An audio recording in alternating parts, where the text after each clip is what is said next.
Good morning, everybody.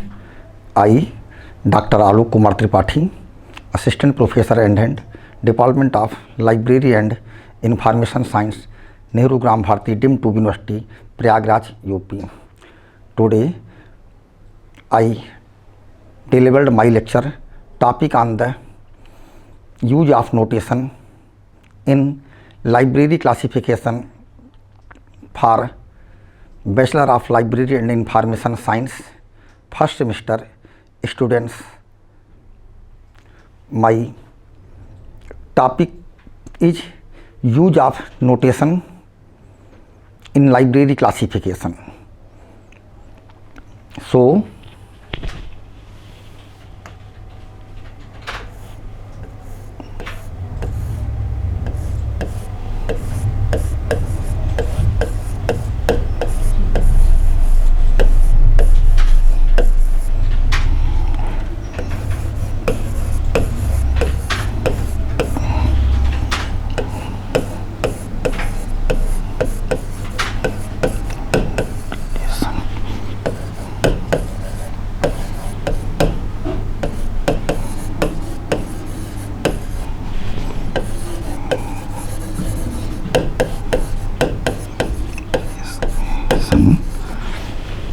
now meaning of the library classification. Almost our usage in the classification term in the mostly आप लोग हमेशा इस term का use साधारण तौर पर अपने दिनचर्या में या अपने जो भी रूटीन वर्क होता है किसी न किसी रूप में हम नोटेशंस का यूज हम अवश्य करते हैं।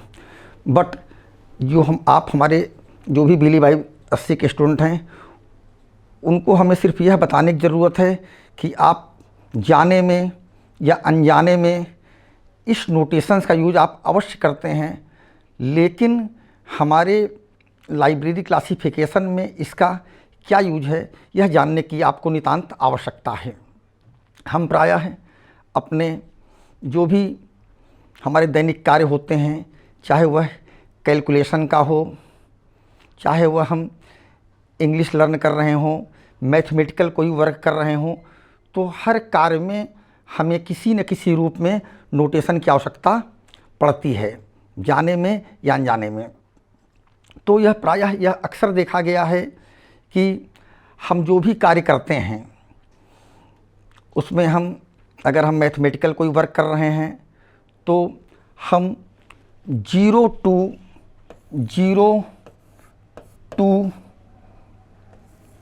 9 इसके अंतर्गत जो भी मैथमेटिकल वर्क होते हैं उनका हम संपादन निश्चित तौर पर करते हैं।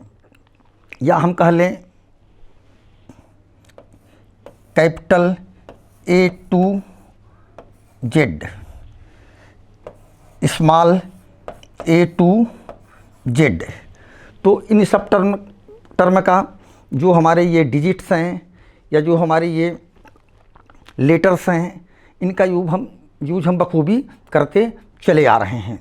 लेकिन हमें यहाँ यह बताने की नितांत आवश्यकता है कि इनका यूज हम लाइब्रेरी क्लासिफिकेशन में क्यों करते हैं, क्योंकि नोटेशन ही हमारे लाइब्रेरी क्लासिफिकेशन का एक बेस है, एक आधारशिला है।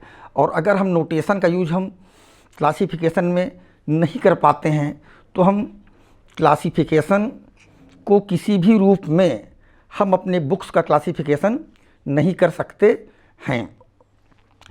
साधारण तौर पर हम जब हिंदी या राइटिंग या किसी भी प्रकार की ड्राफ्टिंग करते हैं तो हम देखते होंगे कि अक्सर अल्पविराम, comma, semicolon, dot, dash, inverted comma, double inverted comma, backward arrow, forward arrow, even then Greek word delta का भी इस्तेमाल हम करते हैं।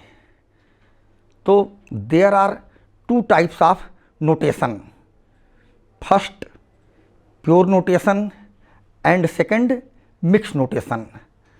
अब हम आपको यह बताने की कोशिश करेंगे कि प्योर नोटेशन क्या होता है और मिक्स नोटेशन क्या होता है।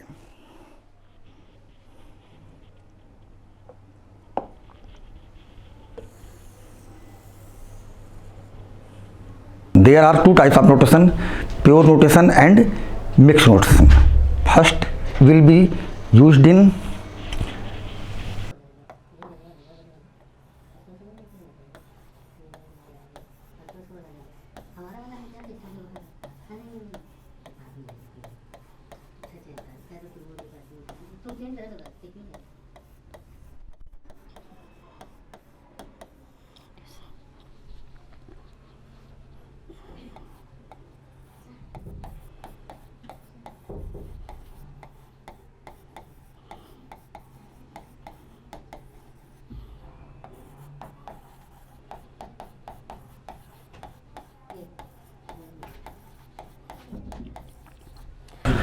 तो दो प्रकार के नोटेशन होते हैं। प्रथम प्योर नोटेशन, जिसको कि हम हिंदी में अगर कहें तो शुद्ध अंकन कहा जाता है, और दूसरा होता है हमारा मिक्स नोटेशन, मीन्स मिश्रित अंकन। और ये दोनों प्रकार के जो नोटेशन हैं ये हमारे क्लासिफिकेशन के आधार हैं। इनके यूज किए बिना क्लासिफिकेशन का कोई अस्तित्व नहीं है। Now discuss on the pure notation.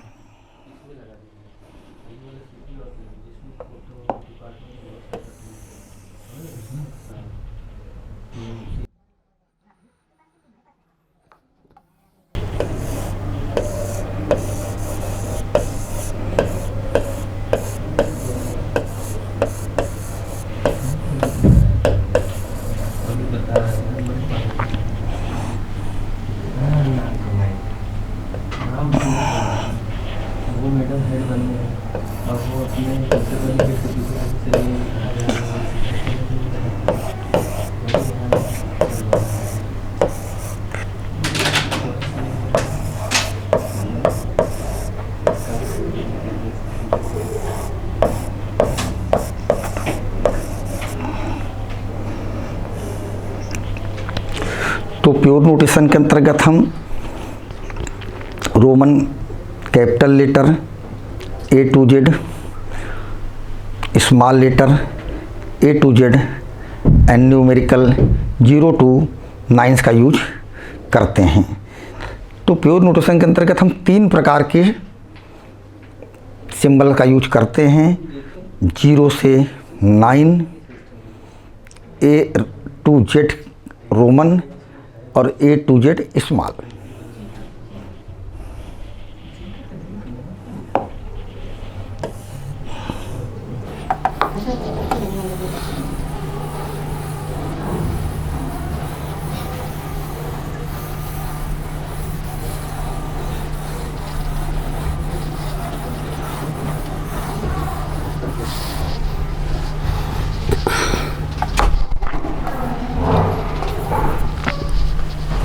Second types of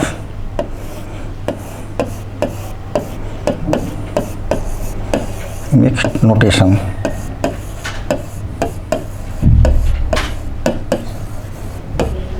mix notation वह नोटेशन होता है जिसमें हम मोर देन वन, एक से अधिक प्रकार के हम punctuation mark, sign, symbols, words का यूज करते हैं।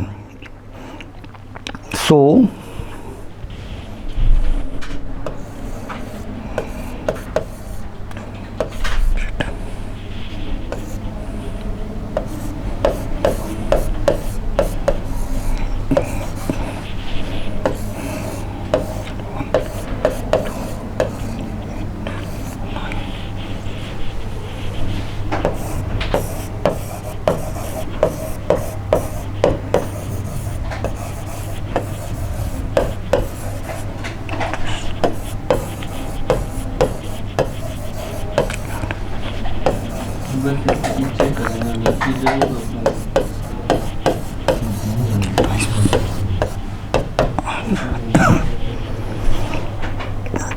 कामा, semicolon, colon, inverted comma, double inverted comma, dot dash, dash Greek word delta, backward arrow, forward arrow. इसके अलावा जो विभिन्न प्रकार के हमारे पंक्चुएशन मार्क्स होते हैं वह हमारे क्लासिफिकेशन सिस्टम में यूज़ करते हैं। और विभिन्न प्रकार के क्लासिफिकेशन सिस्टम में जो हम डिफरेंट टाइप्स के नोटेशन यूज़ करते हैं, उसका जो सबसे बड़ा बेनिफिट्स क्या है कि हम किसी भी क्लासिफिकेशन स्कीम के तहत अगर वह पद्धति प्योर नोटेशन वाली है तो हम उसको बहुत बड़ा एक व्यापक आधार प्रदान नहीं कर सकते हैं। कहने का मतलब है कि बहुत से ऐसे सब्जेक्ट्स हैं या ऐसे नए नए रिसर्च अनुसंधान होते रहते हैं कि जिनमें कि नए नए विषयों की उत्पत्ति होती है और उन विषयों को एक सिस्टमेटिकली, एक प्रॉपरली हमको अपने क्लासिफिकेशन सिस्टम में स्थान देने की आवश्यकता होती है। तो प्योर नोटेशन का आधार बहुत ही एक सीमित होता है, एक संकुचित होता है, तो वह इसका एक ड्रॉबैक है।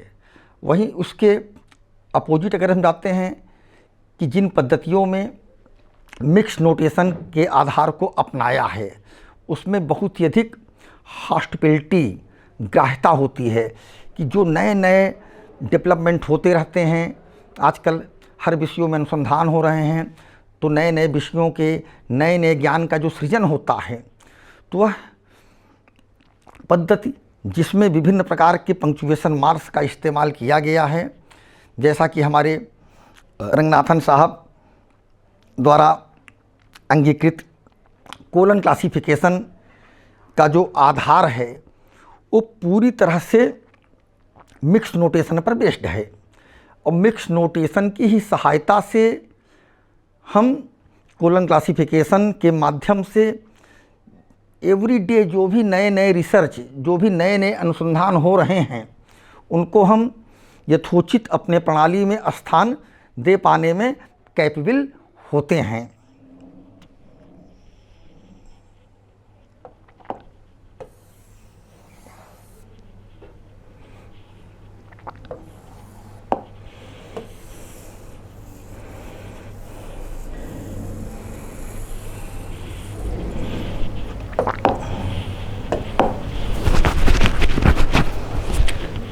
तो हमारे क्लासिफिकेशन सिस्टम में मोस्टली हमारे इंडिया में लाइब्रेरियों में जो हमारे बुक्स का क्लासिफिकेशन किया जाता है वह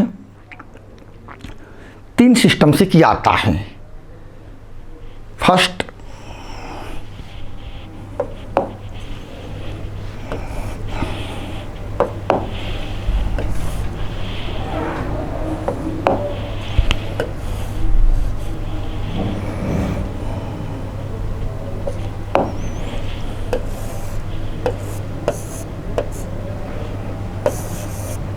second and third.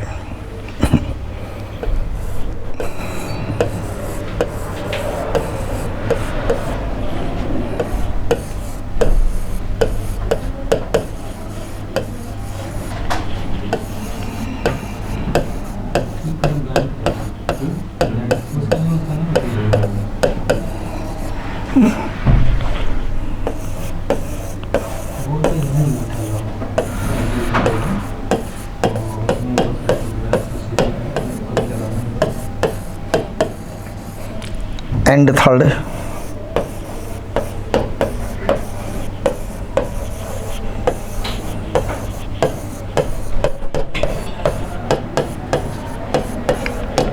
Universal classification. तो भारतीय पुस्तकालयों में पुस्तकों का क्लासिफिकेशन करने के लिए 3 प्रकार के सिस्टम को अडॉप्ट किया गया है। फर्स्ट हमारा है Dewey decimal classification, second colon classification and third universal decimal classification. ये हमारे लाइब्रेरी के मैनेजमेंट के आधार पे वहाँ के पुस्तकालयों द्वारा यह पद्धति अपनाई जाती है। और जहाँ तक हम डीडीसी की बात करते हैं तो डीडीसी प्योर नोटेशन पर बेस्ड होने के कारण यूज़र को काफ़ी ईज़िली महसूस होती है।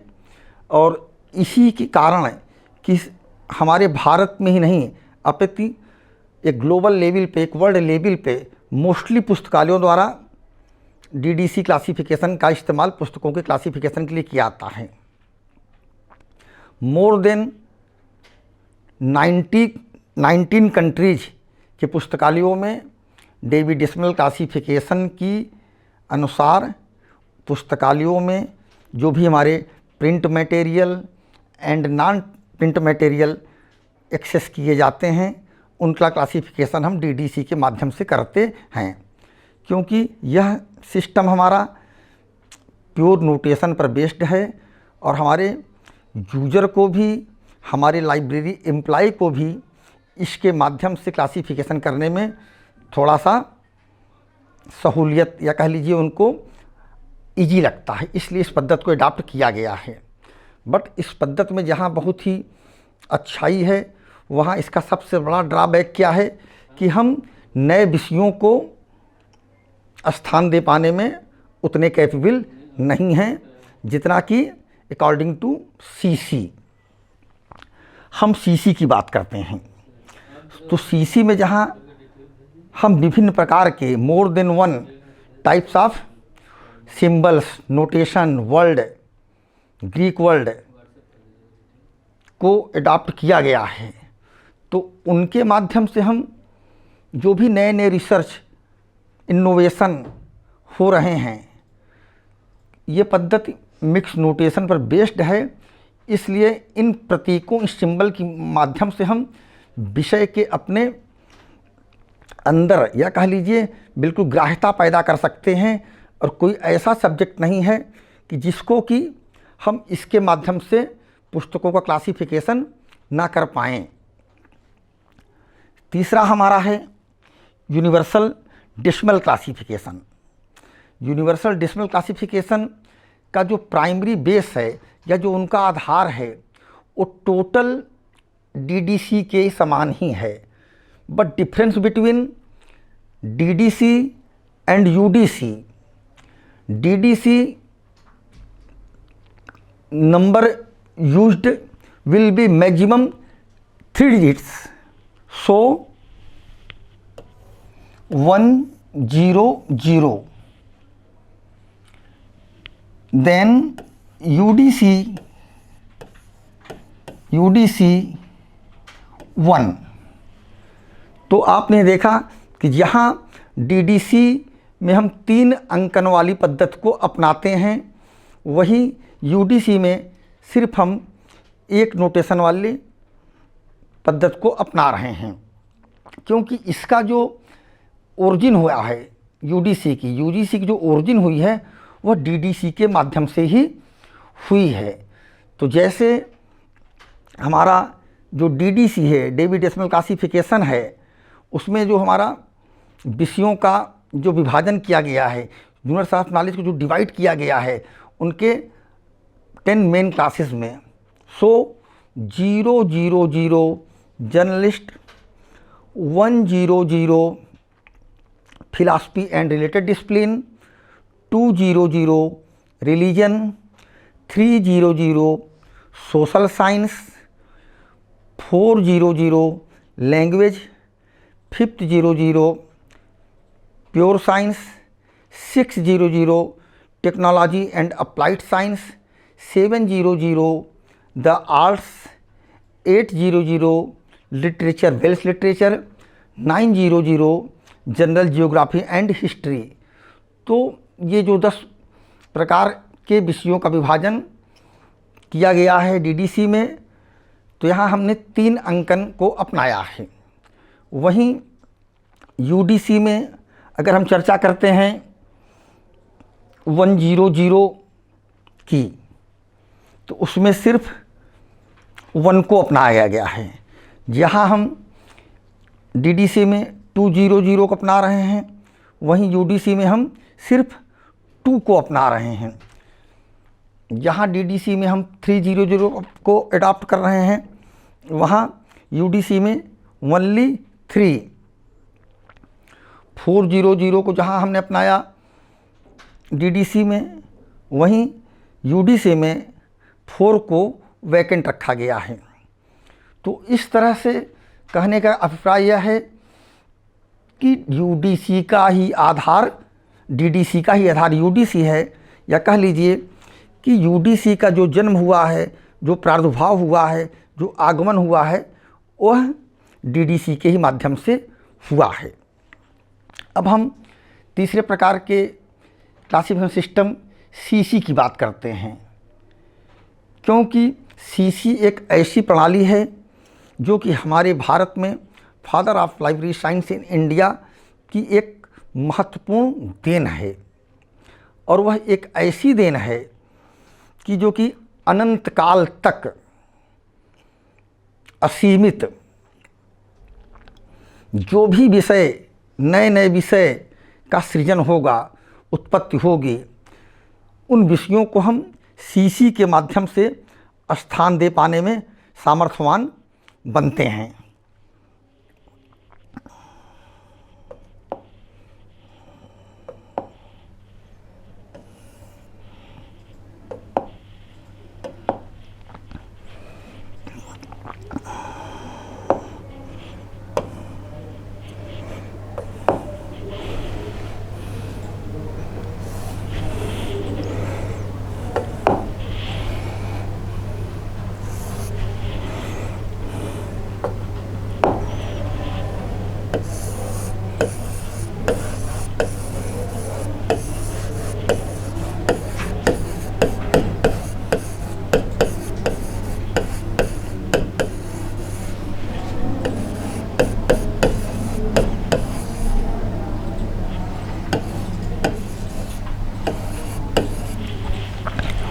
यहाँ सीसी का हमारा फर्स्ट एडिशन 1933 में पब्लिश्ड हुआ, सेकंड, थर्ड, फोर्थ, फिफ्थ, लेकिन जो क्लासिफिकेशन भारतीय पुस्तकालयों में, इंडियन लाइब्रेरीज में किया जा रहा है, वह 6 एडिशन के अनुसार किया जा रहा है।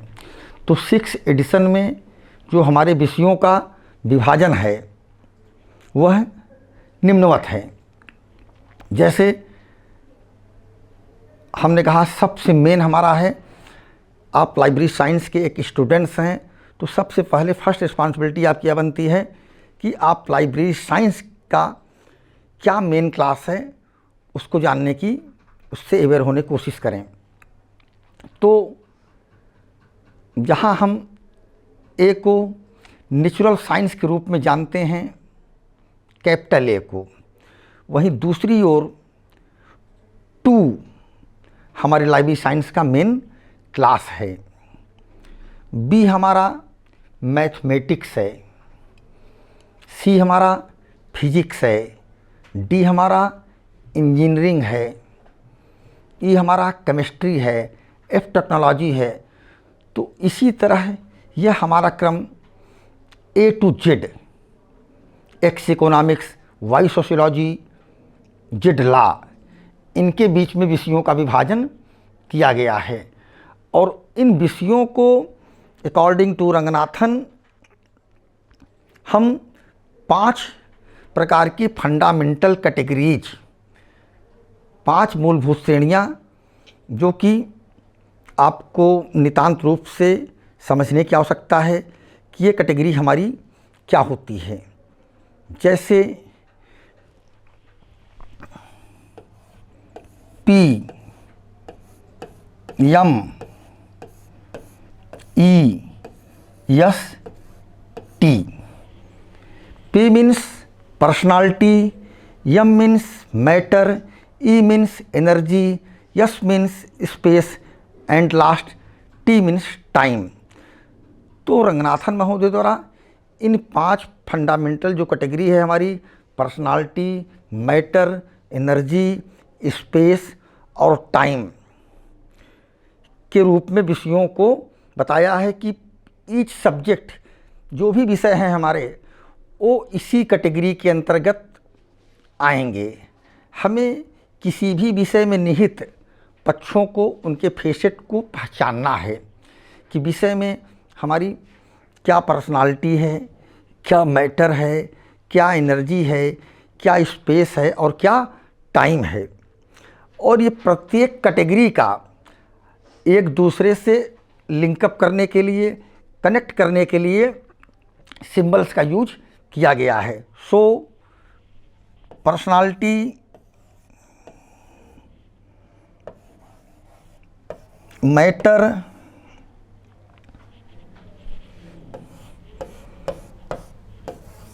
Energy, space, now time.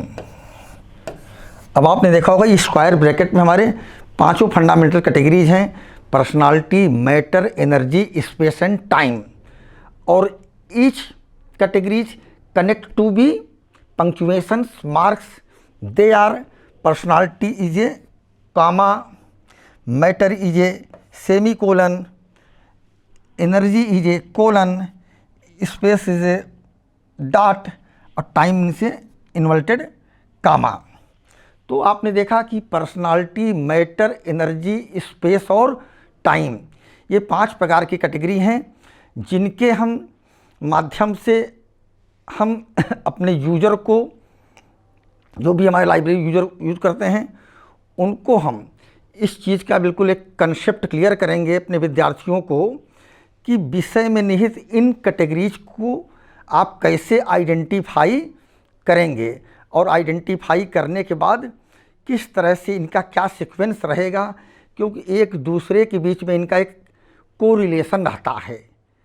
एक कैटेगरी का दूसरे कैटेगरी से कोरिलेशन रहता है और इनको हम किस तरह से इनको हम कनेक्ट करेंगे कि हमारे विषय के स्वरूप के रूप में वह उद्धृत हो पाएँ और सामने आ जाएं, जिससे हम बिल्कुल इजी वे में पुस्तक का क्लासिफिकेशन हम कर सकें। और इस टॉपिक को हम अभी और आगे नेक्स्ट क्लासेज में हम कंटिन्यू करेंगे। Thank you.